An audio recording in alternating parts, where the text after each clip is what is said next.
اعوذ باللہ من الشیطان الرجیم، بسم اللہ الرحمن الرحیم۔ دین دنیا کی تمام ناظرین کو السلام علیکم ورحمۃ اللہ وبرکاتہ۔ امید کرتی ہوں آپ سب خیریت سے ہوں گے اور اللہ تعالیٰ کی نعمتیں برکتیں سمیٹ رہے ہوں گے۔ تو جیسا کہ آپ جانتے ہیں کہ پہلے میں نے آپ سے بخاری کی حدیث نمبر 1 اور بخاری کی حدیث نمبر 2 ملاحظہ فرمائی تھی، تو آج میں حدیث نمبر 3 لے کے حاضر ہوئی ہوں۔ تو حدیث نمبر 3 میں حضرت صلی اللہ علیہ وسلم پر وحی کا ابتدائی دور اچھے سچے پاکیزہ خوابوں سے شروع ہوا۔ آپ خوابوں میں جو کچھ دیکھتے وہ صبح کی روشنی کی طرح صحیح سچا ثابت ہو جاتا۔ پھر من جانب قدرت آپ تنہائی پسند ہو گئے۔ آپ صلی اللہ علیہ وسلم نے غار حرا میں خلوت نشینی اختیار فرمائی۔ کئی دن اور رات وہاں مسلسل عبادت اور یاد الہی ذکر و فکر میں مشغول رہتے۔ جب تک گھر آنے کو دل نہ چاہتا تو شہ ہمراہ لیے ہوئے وہاں رہتے۔ تو شہ ختم ہونے پر ہی اہلیہ محترمہ حضرت خدیجہ رضی اللہ عنہا کے پاس تشریف لاتے اور کچھ توچہ ہمراہ لے کر پھر وہاں جا کر خلوت گزرے ہو جاتے۔ یہی طریقہ جاری رہا یہاں تک کہ آپ پر حق منکشف ہو گیا اور آپ غار حرا ہی میں قیام پذیر تھے کہ اچانک حضرت جبرائیل علیہ السلام آپ کے پاس حاضر ہوئے اور کہنے لگے، اے محمد پڑھو۔ آپ فرماتے ہیں کہ میں نے کہا میں نے پڑھنا نہیں جانتا۔ آپ صلی اللہ علیہ وسلم فرماتے ہیں کہ فرشتے نے مجھے پکڑ کر اتنے زور سے بھینچا کہ میری طاقت جواب دے گئی۔ پھر مجھے چھوڑ کر کہا کہ پڑھو۔ میں نے پھر وہی جواب دیا کہ میں پڑھا ہوا نہیں ہوں۔ اس فرشتے نے مجھ کو نہایت زور سے بھینچا کہ مجھ کو سخت تکلیف محسوس ہوئی۔ پھر اس نے کہا کہ پڑھ۔ میں نے کہا کہ میں پڑھا ہوا نہیں ہوں۔ فرشتے نے تیسری بار مجھ کو پکڑا اور تیسری مرتبہ پھر مجھ کو بھینچا۔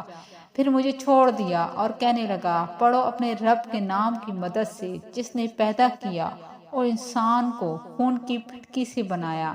پڑھو، آپ کا رب بہت ہی مہربانیاں کرنے والا ہے۔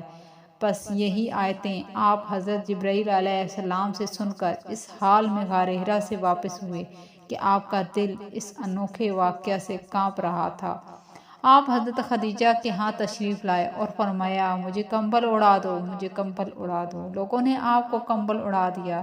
جب آپ کا ڈر جاتا رہا تو آپ نے اپنی زوجہ محترمہ حضرت خدیجہ رضی اللہ عنہا کو تفصیل کے ساتھ یہ واقعہ سنایا۔ فرمانے لگیں کہ مجھ کو اب اپنی جان کا خوف ہو گیا کہ آپ کی اہلیہ محترمہ حضرت خدیجہ رضی اللہ عنہا کی آپ کی دھاڑس بندائی کا اور کہا کہ آپ کا خیال صحیح نہیں ہے۔ خدا کی قسم آپ کو اللہ کبھی رسوا نہیں کرے گا۔ آپ تو اخلاق فاضلہ کے مالک ہیں، آپ تو کمبہ پرور ہیں، بے کسوں کا بوجھ اپنے سر پر رکھ لیتے ہیں، مفلسوں کے لیے آپ کماتے ہیں، مہمان نوازی میں آپ بے مثال ہیں، مشکل وقت میں آپ امر حق کا ساتھ دیتے ہیں۔ ایسے اوصاف حسنہ والا انسان یوں بے وقت ذلت خواری کی موت نہیں پا سکتا۔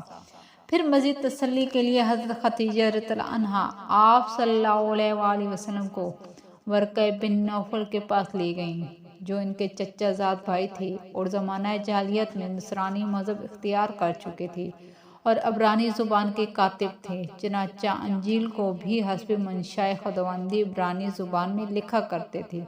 انجیل سریانی زبان میں نازل ہوئی تھی، پھر اس کا ترجمہ عبرانی زبان میں ہوا۔ ورقہ اسی کو لکھتے تھے۔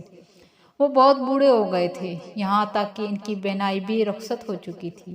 حضرت خدیجہ رضی اللہ عنہا نے ان کے سامنے آپ کے حالات بیان کیے اور کہا، اے چچا زاد بھائی، اپنے بھتیجے محمد صلی اللہ علیہ وسلم کی زبانی ذرا ان کی کیفیت سن لیجئے۔ وہ بولے کہ بھتیجے، آپ نے جو کچھ دیکھا اس کی تفصیل سناؤ۔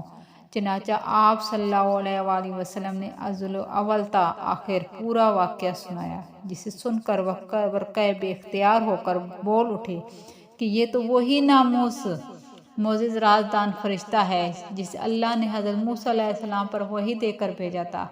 کاش میں آپ کے اس عہد نبوت کی شروع ہونے پر جوان عمر ہوتا۔ کاش میں اس وقت تک زندہ رہتا جبکہ آپ کی قوم آپ کو اس شہر سے نکال دے گی۔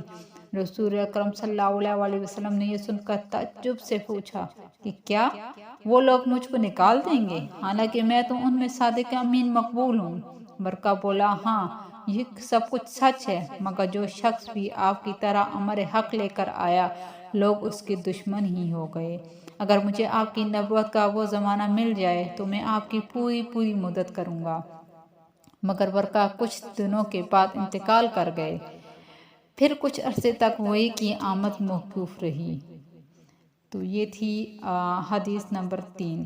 تو اس کو مزید جاننے کے لیے، مزید سننے کے لیے حدیث نمبر 4 ضرور دیکھیے گا۔ اس کو آگے ہم بڑھائیں گے۔ اس کا چوتھا حصہ جو ہے اگر آپ دیکھنا چاہتے ہیں تو آپ نیکسٹ ویڈیو کا انتظار ضرور کیجیے گا۔ چینل کو سبسکرائب کر کے بیل آئیکن کو ضرور پریس کریں تاکہ اس طرح کے انفارمیٹنگ ویڈیو آپ تک پہنچتی رہے۔ تو نیکسٹ ویڈیو دیکھنے کے لیے چینل کو ضرور سبسکرائب کریں، ویڈیو کو لائک کریں، کمنٹس کر کے اپنی رائے سے آگاہ ضرور کریں۔ پھر ملتے ہیں اس حدیث کے نیکسٹ حصے کی حدیث نمبر 4 کی جانب۔ آج کے لیے اتنا ہی۔ اپنی دعا میں یاد رکھیے گا۔ اللہ نگہبان۔